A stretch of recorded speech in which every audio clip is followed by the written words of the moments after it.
There is a strange moment many conscious creators reach, often quietly, when the numbers finally move and something inside does not. The views climb, the likes accumulate, the graph curves upward, yet the experience of creating feels thinner rather than fuller. Not wrong, just oddly empty. At first, metrics promise clarity. They appear objective, neutral, almost scientific, as if they are telling the truth without bias. But over time, you may notice something subtle. The numbers respond to behavior, not to being. They reward repetition, stimulation, and predictability, while your inner signal keeps evolving beneath the surface. This is where tension begins to form. You are encouraged to watch dashboards while ignoring your own internal feedback. To trust external indicators more than the felt sense in your body when something is aligned or slightly off. The system does not ask how present you were when you created. It only counts what was clicked.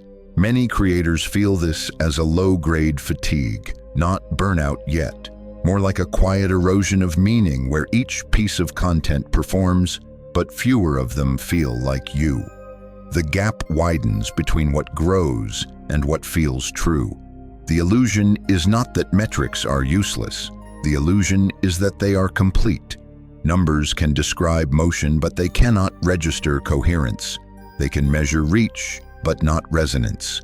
They show activity in the field, not the quality of the signal entering it. When growth is defined only by external feedback, identity begins to subtly reorganize around performance. Creation turns reactive. Attention shifts outward. And the original impulse, the reason you began sharing at all, starts to feel distant, like a memory rather than a living presence. This is the deeper question waiting underneath the analytics. If numbers are effects, not causes, then what is actually moving through your work before it ever reaches a screen? And what happens when growth is approached from there instead? Something important is being hinted at.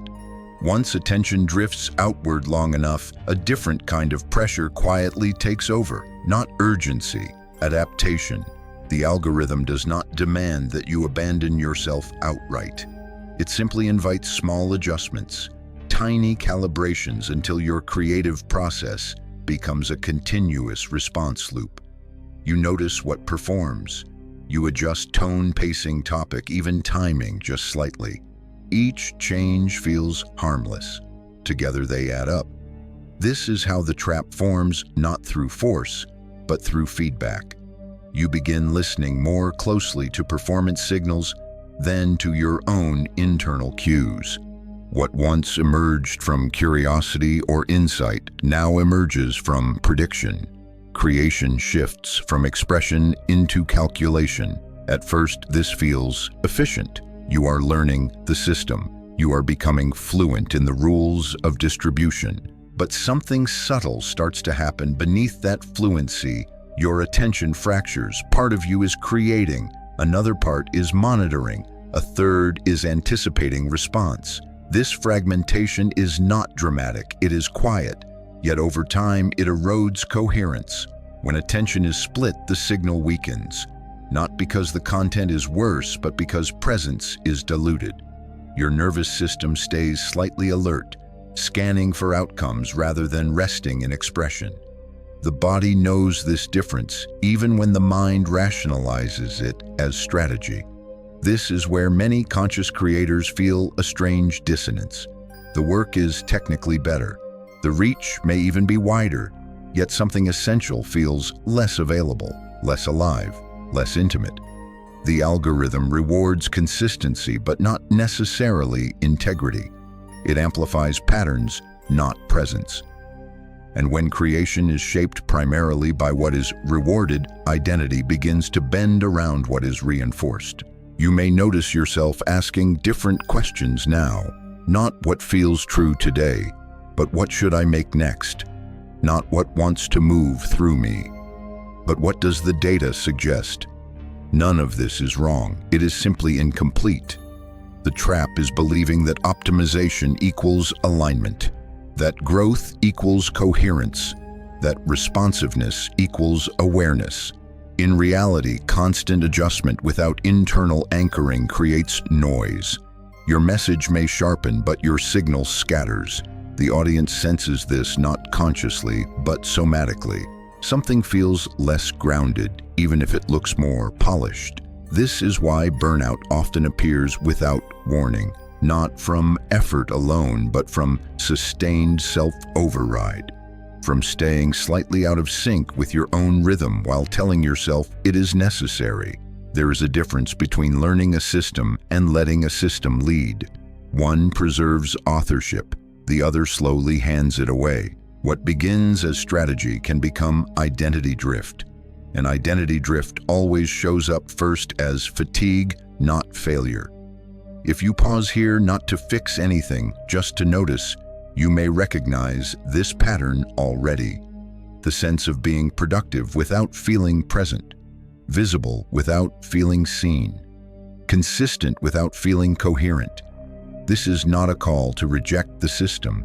It is an invitation to remember what the system cannot supply, because the algorithm responds to signals, but it cannot generate them. That part has always been yours. What remains after fragmentation is noticed is a quieter realization. Something has been broadcasting the entire time, even beneath strategy and adjustment. A signal that did not disappear when attention scattered, only softened.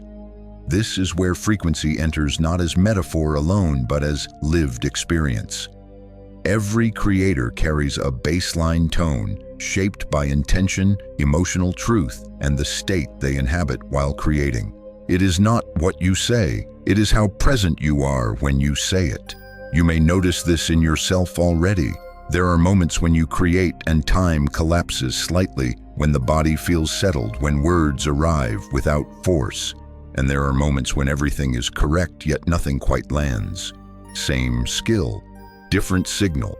Frequency is not about intensity or positivity. It is about congruence. When what you feel, what you think, and what you express occupy the same space, the signal clarifies. Noise drops away. The field responds differently. Audiences rarely articulate this. They do not comment on coherence or presence. They simply feel drawn or they do not. Attraction happens before interpretation. This is why content that breaks every rule can still travel far. Not because it is clever, but because it is coherent. Something in it feels settled, authentic, unforced. The nervous system of the viewer recognizes this before the mind evaluates it. Frequency works beneath persuasion. It bypasses argument. It does not convince. It resonates. When creators focus solely on what works, they often flatten their signal.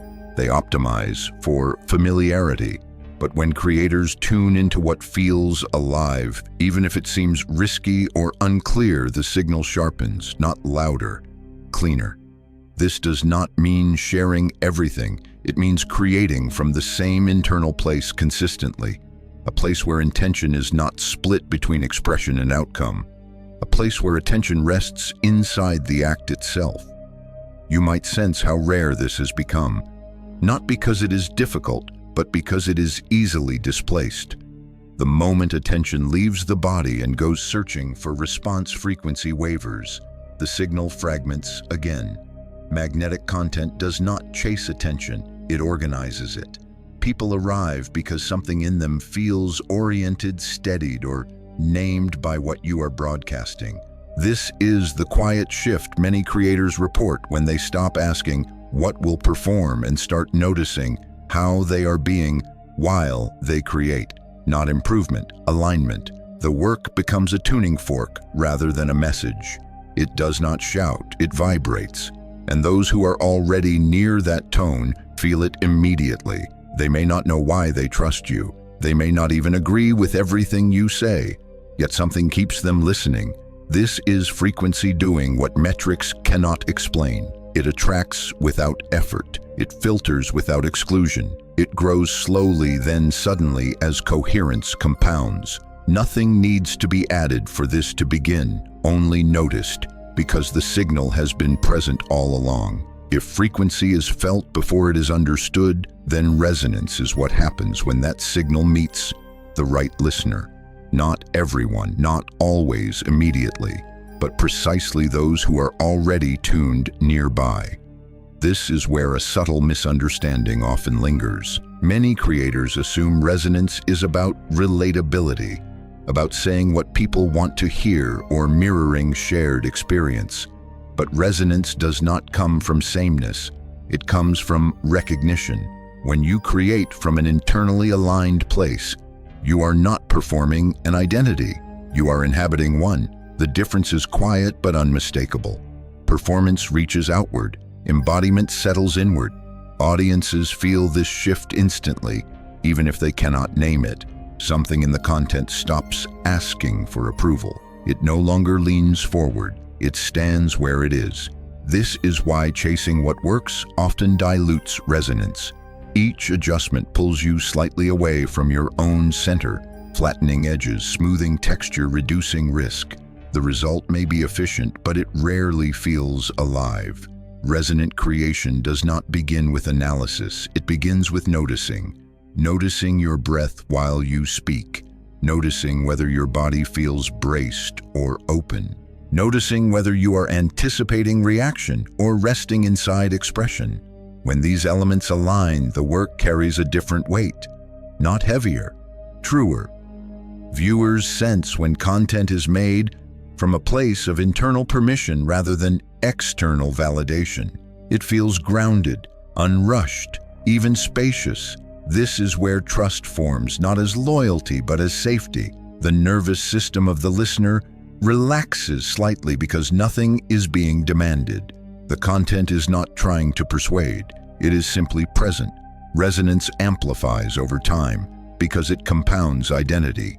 Each piece of aligned work reinforces the same signal, allowing the field to recognize it more clearly.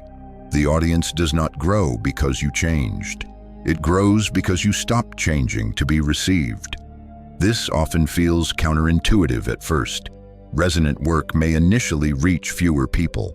It may not spike, but those who arrive stay longer, engage more deeply, and share without being asked. Depth replaces breadth, then breadth follows. This is the pattern many creators only see in hindsight. The moment they stopped optimizing for response and began trusting what felt coherent, growth reorganized itself. Not instantly, but unmistakably. Resonance is not loud, it is precise, and precision travels farther than volume ever could. What you are sensing here is not a strategy shift. It is an identity shift, from someone trying to be received to someone standing where they already are. The audience does not need convincing when they can feel you are not trying to convince yourself. That is when resonance begins to do its quiet work. At a certain point, resonance alone starts asking something more refined of you, not louder truth, clearer alignment. This is where coherence becomes visible not as an idea, but as an experience others have in your presence. Coherence is what happens when nothing in the system contradicts anything else. When your words, your tone, your pacing, and your visuals all point in the same direction. Most creators underestimate how deeply this is felt. The audience does not consciously analyze your lighting, your edits, or your cadence. Yet their nervous system registers whether these elements feel congruent or slightly mismatched. Ease or friction shows up instantly. When coherence is present, attention settles. The viewer does not have to work to stay with you. There is less cognitive load, less subtle confusion, less background noise pulling them away. Everything feels intentional, even if it is simple. Incoherence, by contrast, creates micro-tension. A calm message delivered with frantic pacing, a reflective insight paired with aggressive editing, a grounded voice wrapped in visuals that signal urgency or performance. Each mismatch is small, but the body notices. This is not about aesthetics or polish. It is about energetic alignment. When the medium amplifies the message rather than competing with it, trust forms automatically. Not trust in you as an authority, but trust in the experience itself. Many creators try to fix engagement by adding more elements, more cuts, more effects, more stimulation, but coherence often emerges through subtraction. When you remove what does not belong, what remains becomes stronger. The signal clarifies because it is no longer split across competing cues. Your presence feels larger not because it expanded, but because it stopped leaking. This is why some low-production content feels more intimate than highly produced work. Not because simplicity is superior, but because alignment is intact. The viewer senses that nothing is being hidden, rushed, or compensated for. Coherence also stabilizes you as a creator. When your process is aligned, creation requires less effort. Decisions become easier. You stop debating tone, format, or style every time because they already match who you are being. The work begins to feel like an extension rather than a performance. This is not creative stagnation, it is creative grounding. Over time, coherence compounds. Each piece reinforces the same internal and external alignment, allowing the audience to recognize you instantly, not by branding, by felt continuity. This is how clarity replaces novelty, and clarity travels farther than constant reinvention ever could.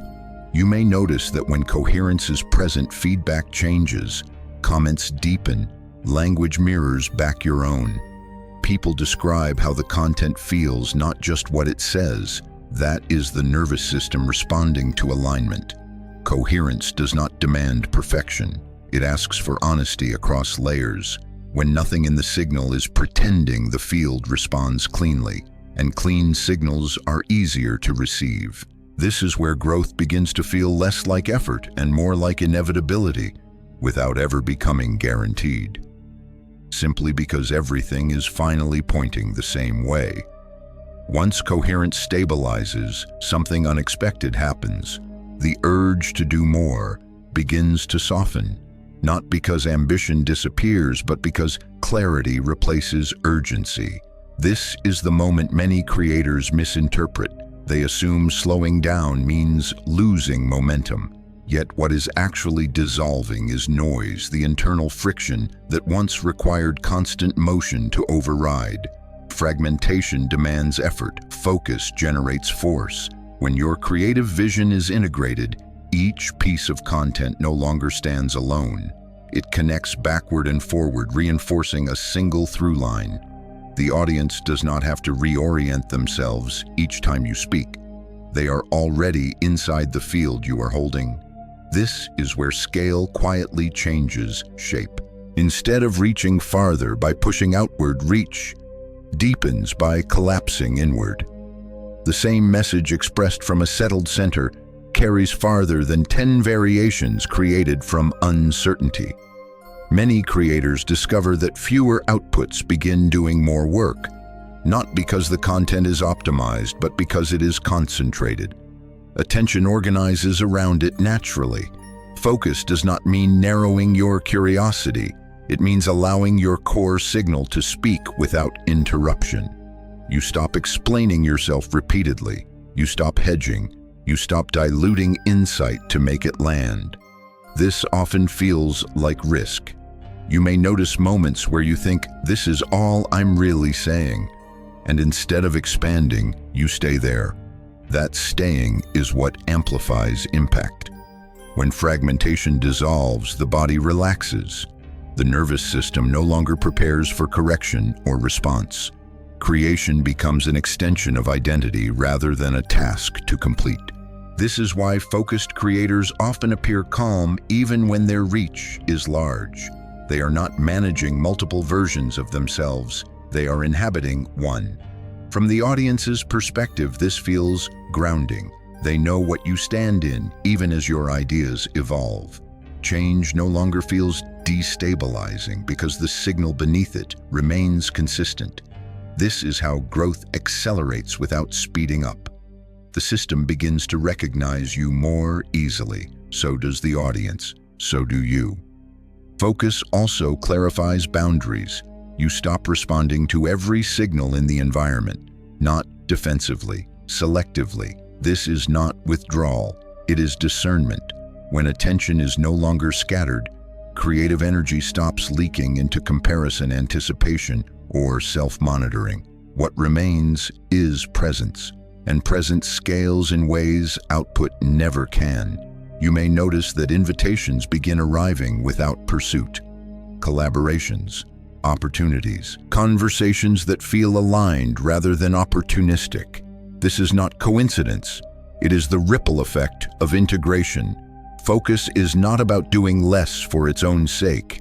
It is about allowing the full weight of who you are being to register. When fragmentation dissolves, effort follows, and what remains is power that does not strain to be felt. As focus settles, connection begins to behave differently, not louder, not more frequent, deeper. This is where the idea of entanglement stops sounding abstract and starts feeling strangely familiar. You may notice that certain viewers seem to arrive already oriented. They speak your language.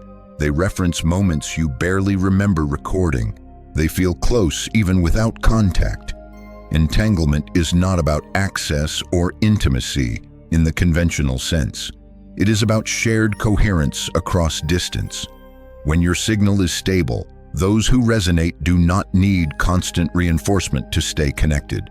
The relationship persists in the field between interactions.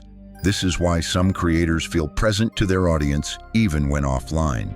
Not because they are thinking about them, but because the connection does not collapse when attention moves elsewhere. It has coherence of its own. From the audience's side, this feels like being included without being pursued. They do not feel marketed to, they feel considered. The content does not chase them across platforms, it meets them where they are. Entanglement also explains why certain pieces resurface at unexpected times. A video recorded months ago suddenly becomes relevant again. A message lands exactly when someone needed it without timing manipulation. The field reorganizes around meaning rather than schedule. This does not require constant engagement tactics. In fact, overuse of prompts and calls often weakens the effect. When connection is forced, it collapses into transaction. When it is allowed, it becomes relational. You may notice that your audience begins engaging with each other differently as well. Conversations deepen. They reference shared understandings rather than surface reactions. A sense of mutual recognition begins to form. This is co-presence emerging, not community as structure, but community as state. Entanglement grows when your intention remains clean, not perfect, clean. When content is created without hidden agendas, without subtle extraction, without pressure for return. The audience senses this safety. This is why some creators feel exhausted by large audiences, while others feel supported by smaller ones. The difference is not size, it is quality of connection. Entangled audiences do not just consume, they carry the signal forward. They share without prompting. They reference your work in spaces you will never see. Opportunities begin arriving sideways, not through metrics, through people who already feel aligned before the introduction happens. This is the ripple effect of presence extending beyond the screen. Nothing about this is mystical in the dramatic sense. It is simply what happens when coherence persists across time and attention, when the signal does not collapse under absence. You are not managing relationships here. You are participating in a field that remembers, and that remembering creates bonds that do not require maintenance to remain intact. This is where growth stops feeling mechanical and starts feeling relational. Not because you did something new, but because you stopped interfering with what was already forming. At some point, connection asks for movement. Not from you toward them, but from between. When entanglement is present, engagement no longer behaves like response. It behaves like participation. The audience does not feel like an endpoint for your work. They feel like a living extension of it. This is where many creators accidentally interrupt what is forming. They mistake participation for activity. They add prompts, incentives, structures, trying to activate something that is already awake. The result often feels louder but thinner. True participation does not require instruction. It arises when people sense that their presence matters, even if nothing is asked of them. Not contribution as output, contribution as resonance. You may notice this shift when comments stop reacting and start reflecting. Viewers speak in their own language, yet somehow say what you were pointing toward. They do not quote you to agree. They extend the signal in directions you did not predict. This is co-creation without coordination. The reason this works is simple and often overlooked. When your work is coherent, it leaves space, not empty space, living space. Audiences rarely engage deeply with content that feels complete in a closed way. They engage with work that feels open, not unfinished, but breathable. Work that does not resolve everything, but holds a state others can enter. This is why some pieces spread quietly while others stall despite heavy prompting. The former invite participation by being inhabitable. The latter demand it through design. Participation also changes the creator's role. You stop positioning yourself as a source and begin functioning as a node, not above the audience, within the field. This does not dilute authority, it refines it. Your voice remains clear, but it no longer competes with others, it harmonizes. When audiences feel they are thinking with you, rather than being spoken to, engagement reorganizes itself. People return not for answers, but for the state your work evokes. They bring others not because they were told to, but because the signal feels relevant beyond themselves. This is how sharing becomes organic, not viral, relational. The content moves because it fits somewhere in someone else's life. It names something they have been carrying. It gives language orientation or permission without claiming ownership. Creators who reach this phase often notice a strange paradox. They become less central to the conversation, yet more essential to its existence. The work takes on a life that does not require constant reinforcement. This can feel destabilizing at first. Ego may search for visibility. Metrics may lag behind impact, but something deeper stabilizes in its place. The audience begins to self-organize. They reference past work unprompted. They answer each other's questions. They carry the tone forward in spaces you will never enter. This is not loss of control. It is evidence of trust. Participation emerges when people feel safe to bring themselves fully without being shaped, corrected, or leveraged. When your work signals openness rather than extraction, engagement becomes mutual rather than transactional. You may notice that content created from this place feels lighter to share, not because it is less meaningful, but because it does not carry pressure. It does not ask to be spread. It allows itself to be carried.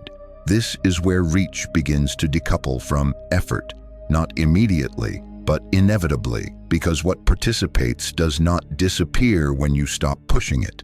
It continues quietly through others who recognized themselves inside what you offered, and that recognition travels farther than any prompt ever could. Eventually, participation reveals something personal, not about the audience, about where you have been standing while all of this unfolded. This is where the idea of an audit can feel misleading. It is not an evaluation. It is a noticing, a soft inventory of where attention has been living. You may begin to sense that some of your creative energy is still oriented toward control, not dominance, predictability, trying to ensure outcomes, even subtly, trying to manage how things land, how they are interpreted, how they grow. This is natural. It comes from care, but it also carries tension. A conscious growth audit is not about correcting behavior. It is about recognizing where your nervous system tightens around results, where creation stops feeling like expression and starts feeling like maintenance. You might notice this in small ways. checking metrics more often than feels nourishing, second-guessing content that felt clean while making it, adjusting language after the fact to preempt misunderstanding. None of this is failure, it is information. The question beneath the audit is simple and uncomfortable. Where am I still outsourcing trust? Not trust in the audience, trust in the process that has already proven it can move without force. When alignment is present, growth does not require vigilance, it requires availability. But availability feels risky when identity has been shaped by feedback for a long time. This is why many creators hover between coherence and control. They feel the difference, but letting go feels like stepping into fog. No guarantees, no dashboards to confirm the choice. Yet something stabilizes when you notice where effort is still being used to manage perception. The body relaxes slightly. Attention returns inward. The signal cleans itself. This is the paradox. The more you trust alignment, the less you need to monitor growth. The less you monitor growth, the more space alignment has to operate. A growth audit does not ask what you should do differently. It asks what you can stop gripping. Where can you allow the work to breathe without supervision? You may discover that certain habits no longer feel necessary, not because they are wrong, but because they belong to an earlier phase, one where coherence had not yet stabilized. Releasing them is not regression, it is graduation. This is also where comparison loses its grip, not because you transcended ego, but because your path no longer requires reference points. You can feel when something is aligned. You can feel when it is not. The audit completes itself when noticing replaces self-correction, when awareness becomes enough. At that point, growth stops feeling like something you are responsible for making happen. It feels like something you are responsible for not interfering with. This is a subtle shift, but it changes everything. Because once trust returns to the center, the system reorganizes around it. And what unfolds next does not need to be managed to arrive. There comes a point where the question of growth quietly dissolves, not because it has been answered, but because it no longer feels central. The tension that once animated it has released. This is often mistaken for detachment. It is not. It is relocation. Attention moves from outcomes back to orientation, from managing trajectories to inhabiting position. You are no longer asking where this is going. You are noticing where you are standing while it moves. This is where trusting the unseen becomes less philosophical and more practical. You may find yourself creating without checking how it will land, sharing without bracing for response, letting work circulate without tracking every echo. Nothing dramatic changes on the surface at first, but internally, something steadies. The body is no longer waiting for confirmation to relax. The nervous system stops treating growth as a test. From this place, success stops being a future condition. It becomes a present state, not achievement. Congruence. This does not mean growth disappears. In fact, it often accelerates here. But it does so without urgency, without the sense that something must be protected or proven. The work travels because it fits, not because it is pushed. You may notice that you are less reactive to fluctuations. A spike does not inflate you. A lull does not threaten you. Both are simply movements in the field, not reflections of worth or direction. This is what conscious growth actually asks for. Not mastery of systems, but intimacy with self. Not optimization of content, but regulation of presence. When coherence becomes the primary reference point, decisions simplify. You know when to speak. You know when to pause. You know when something belongs and when it does not without explanation. This is not certainty. It is attunement. From here, identity pressure releases. You are no longer trying to become the kind of creator who grows. You are creating from the place growth already recognizes. The unseen arc begins to reveal itself only after you stop trying to map it. Opportunities appear without alignment meetings. Connections form without pitching. Reach expands without dilution. None of this is promised, but it is patterned. Creators who arrive here often describe the same quiet realization that what they were chasing was not growth at all, it was coherence. And once coherence stabilized, growth simply followed it. Not as reward, as reflection. This is where the work becomes sustainable. Not because it is easy, but because it no longer requires self-override.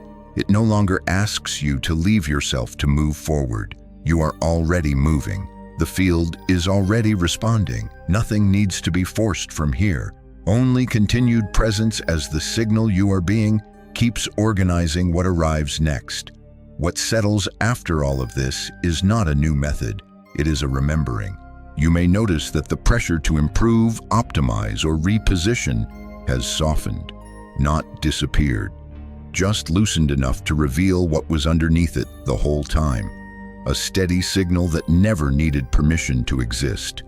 This is often the quietest moment in the arc. No insight lands like a revelation. No strategy clicks into place. Instead, there is a sense of standing where you have already been standing, but with less tension in your shoulders, less anticipation in your breath. The work you create does not suddenly change its subject, it changes its source.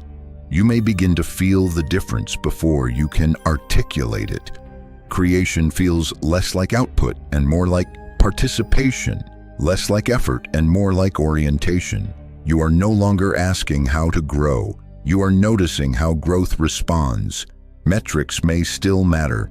Platforms may still shape visibility. None of that is denied here, but they return to their proper place as reflections, not directors. The deeper stability comes from recognizing that coherence is not something you achieve. It is something you stop interrupting. When your attention rests inside your body, your intention remains clean and your expression matches your state. The signal organizes itself. Audiences feel this without needing to understand it. Opportunities align without needing to be chased. The system responds not to force but to clarity. You do not need to become more magnetic. You already are. What changes is how much interference remains between what you are being and what you are sharing. This is why growth, when it comes from alignment, feels strangely impersonal. It does not inflate identity. It does not demand maintenance. It simply reflects back what is already coherent. If anything lingers now, let it be this. You were never behind. You were never missing leverage. You were never meant to outsmart the system. You were meant to stand inside your signal long enough for it to be recognized. From here, creation becomes less about reaching and more about remaining. Remaining present, remaining honest, remaining oriented toward what feels internally true, even when it moves quietly. The field does the rest, not as a promise, as a pattern. And patterns do not need belief to operate, only consistency. You may return to your work now with less urgency and more steadiness, not because something was fixed, but because you remembered what was already working.